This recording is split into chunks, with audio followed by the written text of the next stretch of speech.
All right, so in this video, we're going to cover some of the properties of water. Specifically, their more quantitative properties. However, before we start, let's review some of the general properties of water. So if you recall from the octet rule video, you'll remember that water is a bent molecule where oxygen has two bonds with hydrogens and two lone pairs. And it's these lone pairs that give the molecule a tetrahedral electron geometry shape, but a bent molecular geometry shape. So the hydrogens are both pointing downwards. The oxygen is super electronegative, so that causes electrons to pull towards the oxygen. And since these are not pulling in opposite directions, it causes water to have a partial negative and a partial positive charge. So they're like little magnets. So in addition to this, because it's polar and because we have hydrogen bound to a super electronegative oxygen, water can participate in hydrogen bonding, which is not necessarily a bond, but more of a intermolecular force. It's normally showed with dotted lines. So in this, it's showing the hydrogen bond, quote unquote, bond to the negative oxygen. So this is just a really strong interaction that causes water to hold together quite nicely. So what we see down here on this graph is a phase diagram. So if you look at it from left to right, you see below 0 degrees Celsius, you have ice. And as you add heat, which is what we're doing as we go from left to right, energy added at a constant rate, we're adding heat. So we're heating up the ice, and then we get to 0 degrees Celsius. And notice how it takes a little bit to melt the ice. You have to add heat while it's not actually changing temperature. So that's an important distinction. Heat and temperature are not the same thing. So you can heat something without it changing temperature, as we see while the ice melts. And so after you melt your ice, you're going to go from 0 to 100. You're going to heat the water, heating the water, heating the water, heating the water. And then you get to 100 degrees Celsius, and then you have to boil the water into steam. And then from there, you can heat the steam.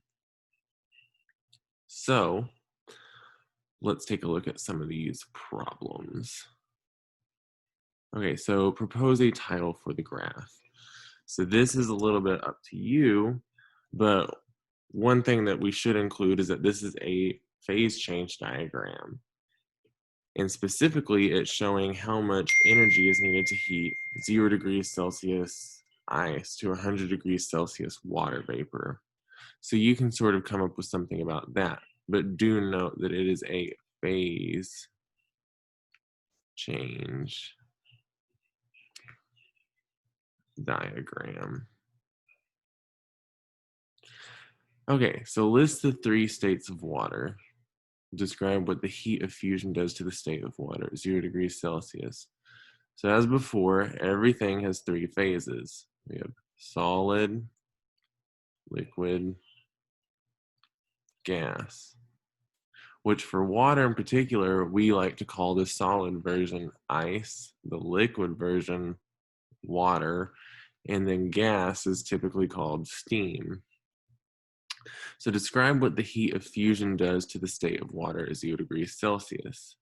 So if we go down and we look at our graph again, 0 degrees Celsius, heat of fusion.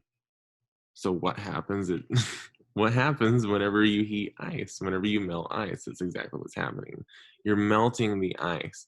But particularly, what we're looking for is that you are breaking up the hydrogen bonds that form between the water molecules in crystalline ice.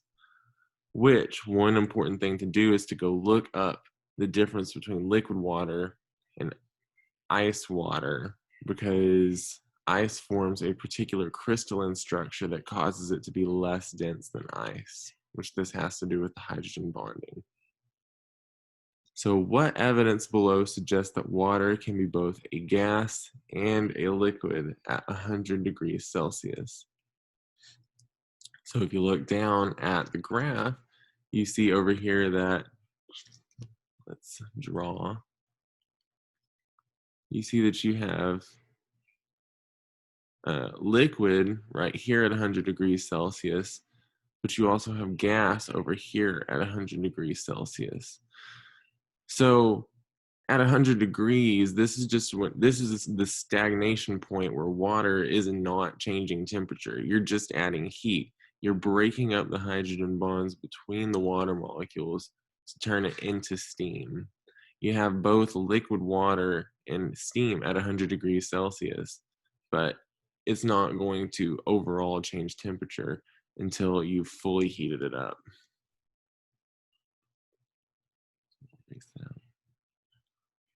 All right. So finally, what happens to the covalent bond structure of water when it evaporates? So this is sort of a trick question.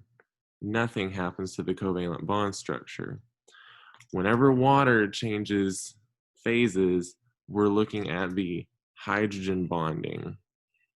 The hydrogen bonding changes. The hydrogen bonding either shifts positions or it breaks up. It shifts positions when you're changing from ice to water, but it breaks up completely whenever you're going from water to steam. The covalent bonds, aka the bonds between oxygen and hydrogen, stay the same. They do not break apart. If those broke apart, it would be very different. You'd have hydrogen and oxygen gas, not steam. All right. So, which of the following best explains why water has a high heat of vaporization? So A, the polar covalent bonds between the water molecules hold the molecules together and absorb kinetic energy. So this is exactly what we just said does not happen. The polar covalent bonds do not hold the molecules together. Polar covalent bonds hold oxygen and hydrogen together, not the water molecules themselves. B, the polar covalent bonds within a molecule of water holds the atom together and absorbs kinetic energy. So this is true. The polar covalent bonds within a molecule of water hold the atoms together and they do absorb some kinetic energy, though this does not explain why water has a high heat of vaporization. Whenever you're talking about vaporization, you're talking about blasting molecules apart, not blasting the atoms in the molecules apart. So C, the hydrogen bonds between the water molecules hold the molecules together. This is exactly what's happening. The hydrogen bonds absorb kinetic energy, and they take a lot of kinetic energy in particular to break apart. So therefore, you need lots of heat to vaporize water because of the hydrogen bonds holding them together. So the answer to this is C. The hydrogen bonds can take up a lot of kinetic energy, so you need a lot of heat to blast it apart. Which is why water can be liquid on Earth, which is great because we need to drink it to like live and stuff. So finally, use the data from the graph to provide a scientific reason why sweating cools the body. So this can be a little bit difficult to think about, but everything that we've learned so far helps. So in order for water to evaporate, it must break the hydrogen bonds to the surrounding water molecules. So if you have water, let's just redraw it out for emphasis. As such, you get hydrogen bonds forming between the hydrogen and the oxygen. So here is our H bond. Heat is needed to break that apart, right? So whenever you sweat, you release all this water onto your skin because you're hot. So the water that's released onto your skin evaporates. And whenever it evaporates, it's going to need to take a little bit of this heat with it.